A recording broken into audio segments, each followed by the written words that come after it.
انت لابس انهي قبعة؟ كتاب قبعات التفكير الستة لادوارد دي بونو قال ان الناس مختلفة في طريقة تفكيرها، وكل واحد بيبقى لابس قبعة من قبعات التفكير الستة. علشان كده لو انتوا 6 اصحاب وكلكم بتظبطوا تسافروا مع بعض سفرية وكلكم عندكم نفس الهدف، تسافروا وتتفسحوا، ومع ذلك ممكن تختلف لان كل واحد فيكم بيفكر بطريقة غير التانية. طب ايه هما بقى ال6 قبعات بتوع التفكير دول؟ هقول لكم. القبعة الأولى القبعة البيضاء، ودي اللي لابسها بيبقى بيفكر تفكير حيادي وموضوعي مبني على معلومات، حقائق، أرقام، مش منحاز لإحساس ولا رأي معين. أبو قبعة بيضة ده في السفرية هيختار المكان بناء على معلومات.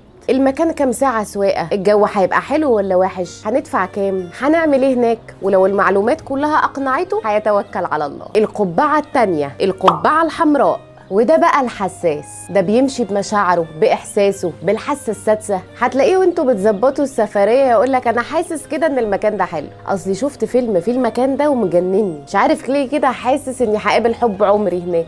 لا بقى فارقه معاه سواقه ولا فلوس ولا الكلام ده كله، هو ماشي بالاحاسيس. ولو مش عاجباه السفريه هيقولك لا انا حاسس كده ان في حاجه مش مريحاني. حساس بقى. القبعه الثالثه القبعه السوداء، وده بقى عم ضياء في السفريه، تفكيره ناقد، تفكيره سوداوي. ده اللي هيقول لك احنا عايزين مكان بس يبقى قريب كده من مستشفى عشان لو لا قدر الله حصل حاجه نعرف نتصرف. تقول له ايه رايك نطلع جبل؟ يقول لك لا لا لا افرض حد وقع هنتصرف ازاي؟ طب نركب مركب؟ لا لا لا افرض غرقنا. ويفضل ينتقد في كل حاجه، في الاوتيل وفي الاكل وفي البحر. بص ما تاخدوش معاكوا ده. القبعه الرابعه القبعه الصفراء، وده بقى عكس ابو قبعه سودا. ده جميل، ده مفرفش متفائل. تقول له نغطس يدخل يلبس بدله الغطس، تقول له نطلع صحراء يدخل يجيب الشال والعبايه جاهز. القبعه الخامسه القبعه الخضراء، ده واحد بيفكر دايما في افكار مبدعه بره الصندوق. يعني اوتيل ايه اللي هنطلع فيه؟ احنا نأجر اتوبيس ونقعد فيه 3 ايام، احنا ناخدها مشي من هنا للسخنه، احنا نطلع نصطاد عصافير او بط او فيله، اي ابتكار. وعنده استعداد ان يتحمل اي نتائج محتمله بحلوها ومرها. اخر قبعه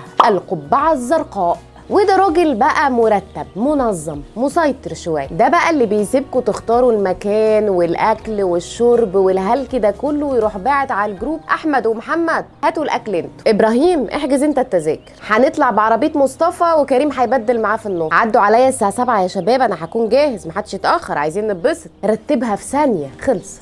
كده كده كل واحد فينا بيبدل في ال6 قبعات دول، بس كل واحد بيلبس قبعة معظم الوقت. بس الكاتب بيقول ان احنا لو قدرنا نعرف القبعة اللي احنا لابسينها معظم الوقت وكمان القبعة بتاعت اللي قدامنا، هنعرف نتحكم في افكارنا ونختار انهي قبعة مناسبة لكل موقف، وهنعرف نتعامل مع دماغ الراجل اللي قدامنا ابو قبعة ده. عرفتوا القبعة بتاعتكم؟ اكتبوا لي في الكومنت. انا فيروز يسري ودي حكاية قبل اليوم.